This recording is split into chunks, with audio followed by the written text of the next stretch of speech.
Hi everyone, welcome to सात्विक minute shorts. आज के इस वीडियो में हम डाइजेशन वाला चैप्टर स्टार्ट कर रहे हैं। आज हम जनरल इंट्रोडक्शन करेंगे डाइजेस्टिव सिस्टम का, यानी ह्यूमन डाइजेस्टिव सिस्टम में कौन कौन से ऑर्गन इन्वॉल्व होते हैं, और इसके साथ साथ हम 4 स्टेजेज ऑफ फूड प्रोसेसिंग की भी बात करेंगे। यानी जो फूड हम खाते हैं वो किस किस स्टेज से पास होकर गुजरता है हमारे डाइजेस्टिव में। ठीक है, तो सबसे पहले हम डिस्कस करेंगे डाइजेशन है क्या। डाइजेशन वो प्रोसेस है जिसके जरिए जो हम फूड खाते हैं उसकी ब्रेकडाउन होती है बहुत ही स्मॉलर पीसेस में, और फिर वो स्मॉलर पीसेस जो है हमारी बॉडी एब्जॉर्व करती है, और एब्जॉर्व करने के बाद जो वेस्ट मटेरियल बच जाता है उसका एक्सक्रीशन हो जाता है। ठीक है, अब क्वेश्चन एराइज ये होता है कि डाइजेशन क्यों ज़रूरी होता है। तो इसको समझने के लिए हम जानेंगे कि हमारी बॉडी को किस किस चीज़ की रिक्वायरमेंट है। ठीक है, क्या है ना कि हमारी बॉडी के अंदर सिंथेटिक प्रोसेस हो रही होती है। ठीक है, यानी न्यू न्यू चीज़ें बन रही होती है, हेयर की ग्रोथ हो रही होती है, नील्स की ग्रोथ हो रही होती है, तो उस सिंथेटिक प्रोसेस के लिए हमें फूड की रिक्वायरमेंट होती है। ठीक है, और वो जो सिंथेटिक है ना वो एनाबॉलिक प्रोसेस के जरिए हो रही होती है। सो एनाबॉलिक रिएक्शन के लिए हमें बिल्डिंग ब्लॉक्स की ज़रूरत पड़ती है, और वो बिल्डिंग ब्लॉक्स फूड ही प्रोवाइड करता है। यानी फूड की ब्रेकडाउन होती है वेरी सिंपल सब्सटेंसेस में, यानी एमिनो एसिड में, फैटी एसिड में, विटामिन्स में, ग्लूकोज वगैरह वगैरह में। ठीक है, और ये जितने भी सिंपलर मॉलिक्यूल्स हैं उसको यूज़ करके हमारी बॉडी डिफरेंट डिफरेंट स्ट्रक्चर बना रही होती है। सो फर्स्ट रिक्वायरमेंट टू तो ये हो गई सिंथेटिक प्रोसेस की। ठीक है, जिसके लिए हमें फूड की रिक्वायरमेंट होती है। ठीक है, डाइजेशन की रिक्वायरमेंट होती है हमें।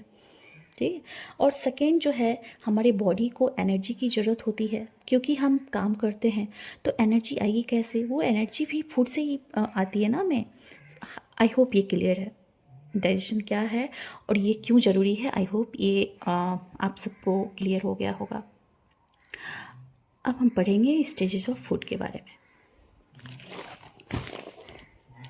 तो पहला, इसके 4 स्टेजेस हैं: इंजेशन, डाइजेशन, एब्जॉर्प्शन और एलिमिनेशन। तो पहला है इंजेशन के। ठीक है, तो इंजेशन होता क्या है? द एक्ट ऑफ ईटिंग और फीडिंग। मतलब जब खाना हम मुंह में डालते हैं या बच्चों को फीड कराते हैं ना, तो इस प्रोसेस को हम बोलते हैं इंजेशन। ये फर्स्ट स्टेज हुआ। और जो सेकेंड स्टेज है वो है डाइजेशन। ठीक है, तो इसका जो 2 प्रोसेस होते हैं, पहला डाइजेशन और केमिकल डाइजेशन हो गया। तो मैकेनिकल डाइजेशन क्या होता है?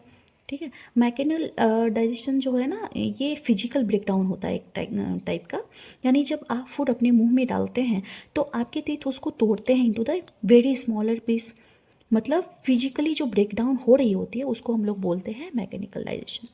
ठीक है, अब है केमिकल डाइजेशन। इसमें क्या होता है कि डिफरेंट डिफरेंट केमिकल शामिल होते हैं और फूड को फैसिलिटेट करते हैं। जैसे सैलिवरी ग्लैंड हो गया, वो सलाइवा सिक्रीट करती है, और saliva is just a type of chemical.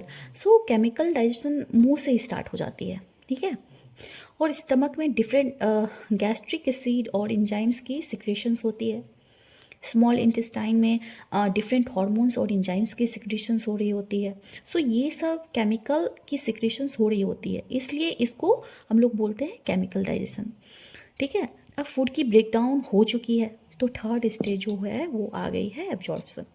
अब एब्जॉर्प्शन क्या है भाई? एब्जॉर्प्शन जो है वो आपके फूड के छोटे छोटे मॉलिक्यूल्स को एब्जॉर्ब करती है फॉर वाइटल फंक्शंस। कौन कौन से फंक्शंस तो बता देती हूँ। एनाबॉलिक प्रोसेस हो गया, कैटाबॉलिक प्रोसेस हो गया, इसके लिए अब फाइनल स्टेज जो है वो आ गया एलिमिनेशन और एक्सक्रीशंस। तो ये इसका मतलब क्या हो गया?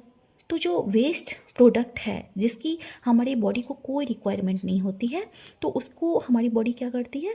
एलिमिनेट कर देती है। ठीक है, वेस्ट मटेरियल को हमारी बॉडी जो है अपने आप से शरीर से बाहर निकाल देती है। किसके थ्रू? Through anus. ठीक है, so this is the last stage of food processing. अब हम थोड़ा सा डाइजेस्टिव सिस्टम की डायग्राम को देख लेते हैं। When I say digestive tract, I am also referring to that of the alimentary canal, and that's the primary component of the digestive system. The alimentary canal is the hollow muscular tube that goes from the mouth and snakes its way. Look at here.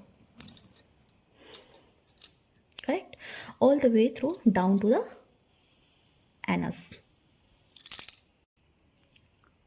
Now the thing is, the alimentary canal walls of muscular tube also has other layer to it that allow for it to have many different functions depending on what aspect of the tube we are referring to. Now, in addition to the alimentary canal, another primary component of the digestive system are the accessory digestive structures. Now, accessory digestive structures are not component of the alimentary canal, but they are accessory components, and they often have ducts or tube that lead into the alimentary canal. So the first thing I want to do is go through the various aspect of the alimentary canal. So first thing is the mouth.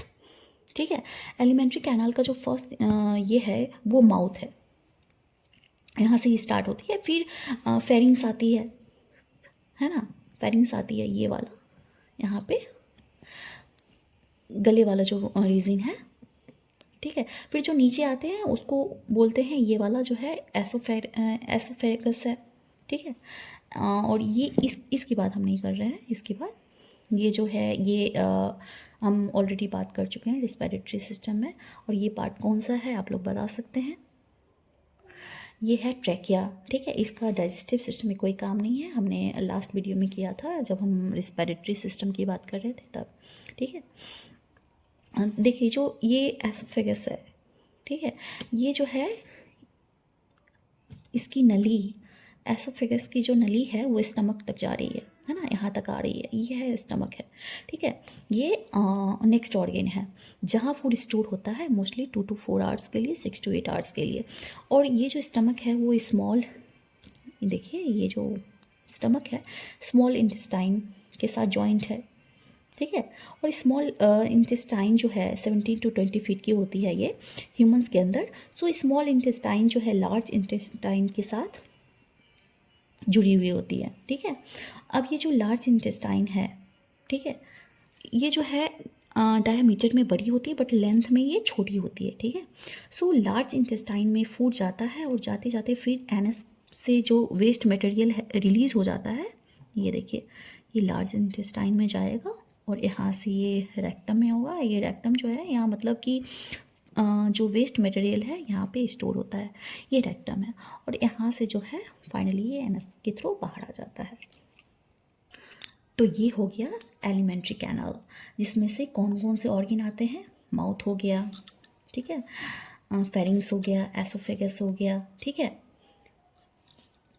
Stomach हो गया, small intestine हो गया, large intestine हो गया, और जो यहाँ है रेक्टम हो गया, एनस हो गया, ये जो हो गया ये हो गया एलिमेंट्री कैनाल का पार्ट।